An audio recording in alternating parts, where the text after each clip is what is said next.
Good morning all student. उम्मीद है कि आप सभी बहुत अच्छे से होंगे, है ना। चलिए, तो देखिए आज हम physics chapter 3 motion of equation गति का समीकरण देखेंगे। अगर किसी को ये समझ में नहीं आएगा तो आप बिल्कुल मुझे बताइएगा, ठीक है। आ रहा है जी समझ में। तो मोशन ऑफ इक्वेशन को तीन तरीके से बनाया जाता है। कितने तरीके से? तीन तरीके से। सबसे पहले यहाँ पे मैं लिख दे रहा हूँ आपके लिए गति का समीकरण। मोशन ऑफ इक्वेशन गति का समीकरण पहला क्या है जानते हैं? पहला है v is equal to u plus a t. दूसरा है, सभी लोग ध्यान से सुने, ये पेपर में आएगा ही आएगा आपके, ठीक है। टीचर्स देते ही देते हैं।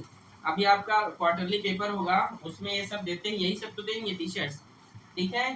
सेकेंड इक्वेशन क्या है? S equal to u plus half a t square. और तीसरा क्या है? अगर किसी को समझ में ना आए तो आप मुझे बताइएगा, ठीक है। अब बड़े ध्यान से ऊपर को देखना, बुक कॉपी छोड़ दो एक मिनट के लिए, ठीक है। डियर स्टूडेंट्स, ये जितने इक्वेशन आप यहाँ पे देख रहे हैं ये सभी फोर, यहाँ पर अगर हम देखें तो ये देखिए यहाँ पर v क्या है, u क्या है, ये जो दिया गया v u a t और s, ये सब दिया हुआ है ना। ये जो नंबर है, तो ये जो वेरिएबल्स यहाँ पर दिए गए हैं v u a t, जो ये राशियां दी गई हैं, ये सभी चार चार राशियों से बना हुआ है, चार चीजों से। ये सभी देखो 1 2 3 4 बनाई गई, ये भी चार चीजों से बना होगा। देखो 1 2 और 3 और 1 4, 1 2 3 और 4, ये तीन तो सेम ही है ना। तो ये भी देखो 1 2 3 4, सॉरी 1 2 3 4 बनाए कि नहीं। आप ध्यान दीजिए, अगर इसमें जो है क्या मिसिंग है? एस मिसिंग है कि नहीं। इसमें अगर आप बात करेंगे तो इसमें बी मिसिंग है कि नहीं। अगर इसमें आप ध्यान देंगे तो इसमें टी मिसिंग है कि नहीं। और आप जानते हैं इसमें एक चीज कॉमन है, सॉरी दो चीज कॉमन है। देखिए ए कॉमन है, यू कॉमन है कि नहीं। और सभी ये जो तीनों समीकरण है चार ही चीजों से बना हुआ, बना है कि नहीं, है ना जी। देखो यहाँ पर ये आपको समझ है इसमें क्या मिसिंग है, समझ में आया। देखो टोटल 5 होते हैं हमारे पास, ये सभी 4 से बना हुआ है, मैं बोल रहा हूँ, ठीक है। यहाँ तक कोई दिक्कत है? ठीक है। अगली बात आप देखिए, v का मतलब क्या होता है, u मतलब क्या होता है, a t s मतलब क्या होता है। v मतलब फाइनल वेलोसिटी, अंतिम वेग। क्या होता है? इनर्शियल वेलोसिटी, प्रारंभिक वेग। क्या होता है? एक्सीलरेशन, त्वरण। टाइम, समय। डिस्प्लेसमेंट, विस्थापन। समझ में आया। ये सभी हम पुराने लेक्चर में पढ़ा दिए हैं, यूट्यूब पे अपलोड है, आप जाके देख सकते हैं, ठीक है। एक्सीलरेशन क्या है जानते हैं कोई यहाँ पे? हाँ नहीं जानते? कल पढ़ाया हो ना। क्या है? वेग में परिवर्तन की दर को क्या कहा जाता है? वेग कहते हैं। एक्सीलरेशन क्या है? एक्सीलरेशन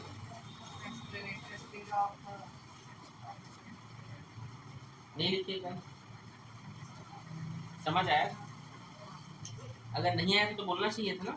समझ आया तो सच बोलो, तो फिर बताओ ना क्या होता है। एक्सीलरेशन मतलब वेलोसिटी में चेंज करना, ठीक है। जिसमें बोला था ना मोटरसाइकिल में जा रहा, दोस्त दिख गया तो स्पीड बढ़ा देते हैं, कल बोला था ना।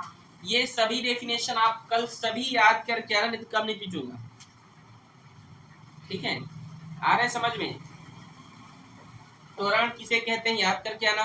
चाल क्या है, दूरी क्या है, विस्थापन क्या, डिस्प्लेसमेंट क्या है, डिस्टेंस क्या है, वेलोसिटी क्या है, स्पीड क्या है, सब पढ़ा है। उन सबका फॉर्मूला और डेफिनेशन कल याद करके आओगे।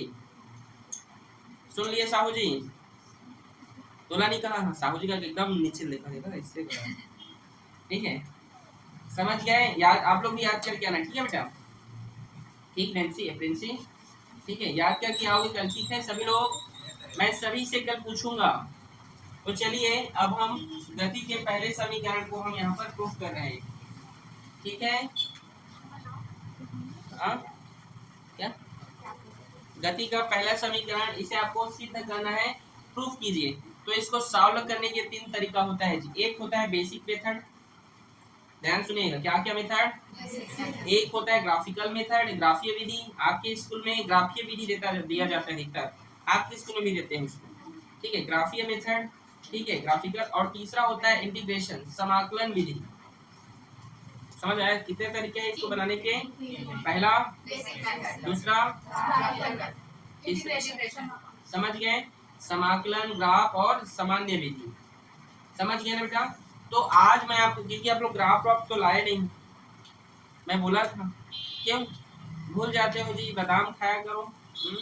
नहीं वो नहीं भूली है, नहीं बेटा, आपको याद रहता है कुछ भी चीज, देखो, और आप भूल जाते हो। उससे कुछ सीखो छोटे बच्चे से।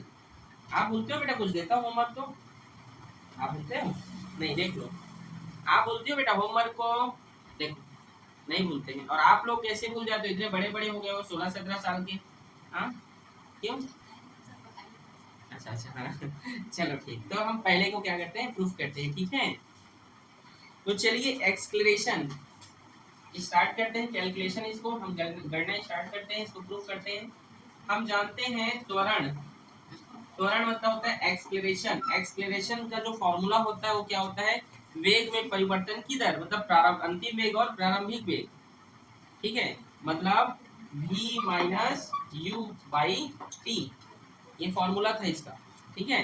अरे समझ में क्या था इसका फॉर्मूला, ठीक है। देखो डेफिनेशन क्या बोला था मैं कल, वेग में परिवर्तन की दर, तो वेग में परिवर्तन कैसे होगा, अभी का जो वेग है, जो फाइनल वेलोसिटी है, और जो इनर्शियल वेलोसिटी है, उसके डिफरेंस जो टाइम के साथ चेंज होगा, वही क्या है, एक्सलेरेशन है, ठीक है। त्वरण क्या है बेटा, तो त्वरण वेग में परिवर्तन की दर को क्या कहा जाता है, त्वरण कहा जाता है, समझे कि नहीं, ठीक है।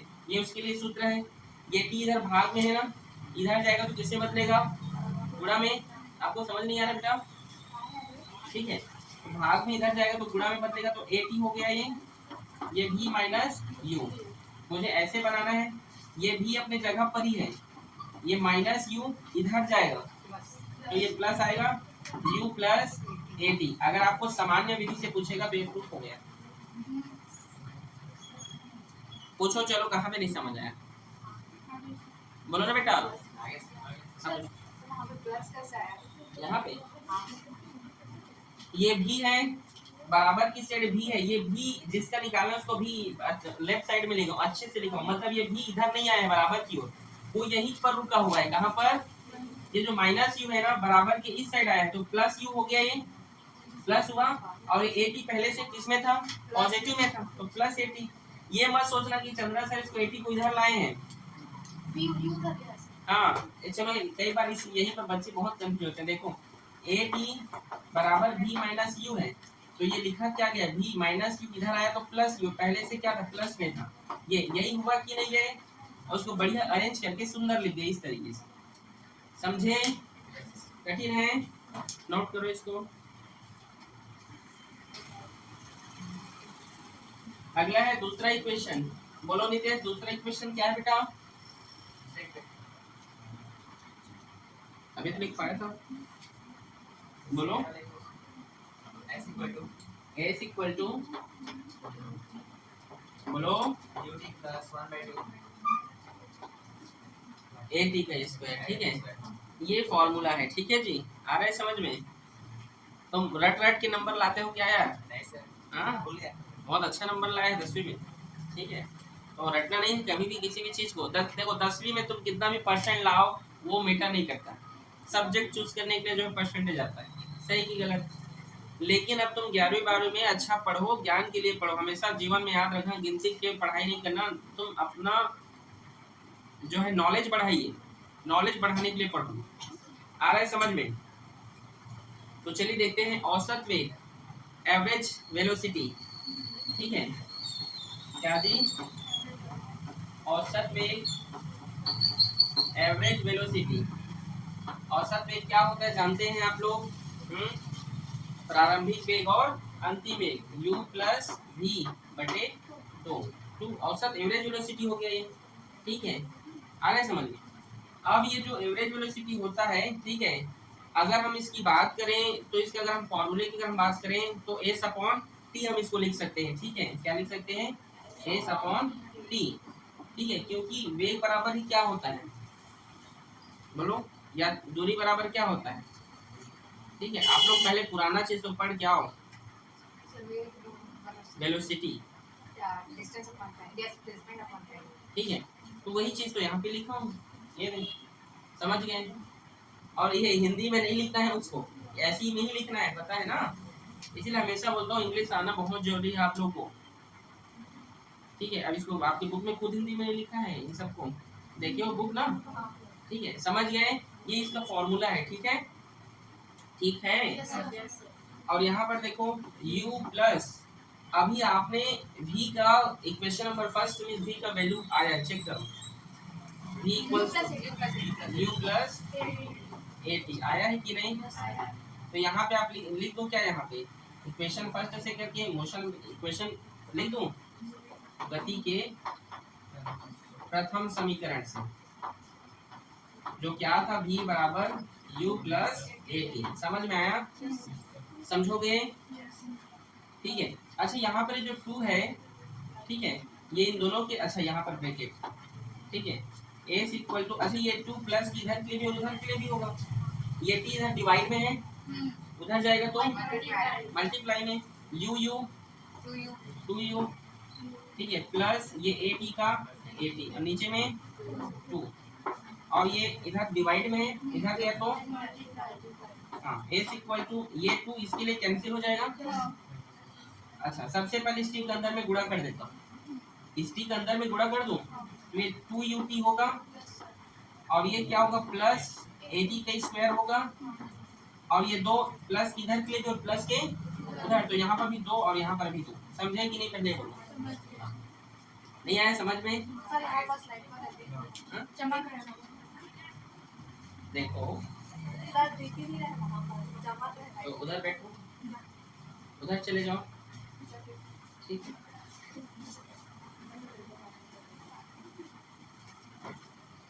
आप लोग को दिख रहे उधर, आप दिखा, आप लोग को दिख रहा है बेटा पीछे, देखो यू यू ए टी का, हाँ ये जो टी था इधर किसमें था, उधर गया, तो बस ऐसे ही आप लोग बोला करो बीच बीच में, इसका क्या किया हम अंदर में गुणा किया, तो 2u का t के साथ गुणा तो 2ut होगा, at के इसके साथ हुआ तो ये 2 होल बाई में है ना, टोटल है ना, तो टोटल है तो वो प्लस किधर के लिए भी होगा, प्लस उधर के लिए भी होगा। नहीं समझ आ रहा है, ऐसे ही होता है ना, जैसे तुम लोग एलसीएम निकालते हो तो हर समान है तो एक बार लिख देते हो, डेनोमिनेटर देन इक्वल होता है, लिखते हो कि नहीं। तो ये 2 इसके लिए, तो s equal to u t का, बोलो ना, और ये 2 है बटे में है, तो इसको 1/2 लिख सकता हूँ। अब ये मत बोला सर 1 कहाँ से आ गया, थोड़ी, ये डिवाइड में है तो सर ये 2 तो यूटी के साथ है ना, ये 2 ये वाला 2 यूटी के साथ है ना, ये 2 सर ऊपर वाला जो कटा वो ये तो कट गया जी, तो यूटी के साथ है ना, तो ये यूटी हो गया, और ये जो 2 बचा यहाँ पर ये जो 2 है ना, ये प्लस इधर के लिए भी प्लस उधर के लिए भी है। जी सर मैं ये बोल रही हूँ 2 के साथ यूटी है तो ये कट कैसे गया, गुणा में है, तो गुणा में कैसे नहीं कटेगा, ठीक है, गुणा में कटेगा ना जी। अब जैसे 5 के लिखे और नीचे में 5 है तो 5 कैसे नहीं कटेगा, साथ है तभी तो कटा है। हाँ, जैसे अब मान लो ऐसे होता 5 प्लस है और ये 5 है, अब ऐसे कटाता वो गलत है वो, ठीक है, समझ गए कि नहीं मैंने क्या कहा। ठीक है, अब ये 2 इधर था, ये उधर भी था, तो इधर चला गया, तो यहाँ पर इसको अच्छे से नंबर के साथ लिखा, तो 1/2 लिख दिया उसको, ठीक है, ऊपर में 1 लिखा हूँ, ठीक है ना, क्यों लिखा हूँ, क्योंकि आप लिख सकते हो भाई भाग में है तो समझ आया। अब 80 स्क्वायर का गुणा 1 से करो तो 80 स्क्वायर तो होगा ना, आप लोग का बेस बहुत जीरो है बेटा, आप लोग इस चीज को समझो, एकदम डीपली पढ़ना पड़ेगा, समझे, समझे साहू जी, 2 और 2 क्यों कटा, ठीक है, नोट करो इसको, कुछ पूछना तो नहीं है। चलो अगला क्या है मुस्कान, बोलो, v square equal to u square हाँ, प्लस 2as। चलो इसको हमें प्रूफ करना है, क्या करना है इसे हमें, गति का प्रथम समीकरण, मोशन ऑफ इक्वेशन फर्स्ट, किसको इसको पता है हाथ खड़े करो, गति का पहला समीकरण किसको इसको पता है? चलो आप बोलो। रुको, गति के प्रथम समीकरण से बोलो क्या है? v बराबर बोलो AT at the both side of square, ठीक है। दोनों साइड क्या करने पर? वर्ग करने पर। बोथ साइड स्क्वायर, दोनों साइड क्या करेंगे? स्क्वायर करेंगे। तो लिख लेना हिंदी में उसको, दोनों साइड क्या करने पर? तो u प्लस AT हो गया, ये हुआ जी। आगे देखिए v स्क्वायर, यहाँ पर एक फॉर्मूला बन रहा है a प्लस बी का होल स्क्वायर। किस चीज को फॉर्मूला है? किसको याद है ये फॉर्मूला a प्लस बी का होल स्क्वायर? हाँ चलो बोलो। a स्क्वायर प्लस 2ab, तो 2a क्या है यहाँ पर? u, और b क्या है यहाँ पर? AT, और हाँ b square, a square b square, ये b स्क्वायर हो गया। समझे कि नहीं? ठीक है। तो देखिए आगे यहाँ पर v square equal to u square plus, यहाँ पर मैं क्या कर रहा हूँ, ये इतने में, ये इन दोनों वैल्यू में मैं ध्यान से देखना, ये 2a को कॉमन लिया हूँ। किसको? तो अंदर में क्या बचा है? ut बचा। अब ध्यान से देखो, यहाँ a तो है लेकिन 2 नहीं है। समझ में मैंने क्या बोला? तो जो चीज उधर नहीं रहता है और उसको कॉमन लिया जाता है तो क्या करते हैं? उसका डिवाइड करते हैं, क्योंकि यहाँ पर वो मल्टीप्लाई में है ना, वो मल्टीप्लाई से निकाले हैं। समझे? तो यहाँ पर वो किस में जाएगा? डिवाइड में 1/2 और AT का स्क्वायर। समझे कि नहीं? चलो फिर से बता रहा हूँ। देखो अगर मैं इसके अंदर में गुणा करूँगा ना इस 2a का, तो ऐसे ही बनेगा।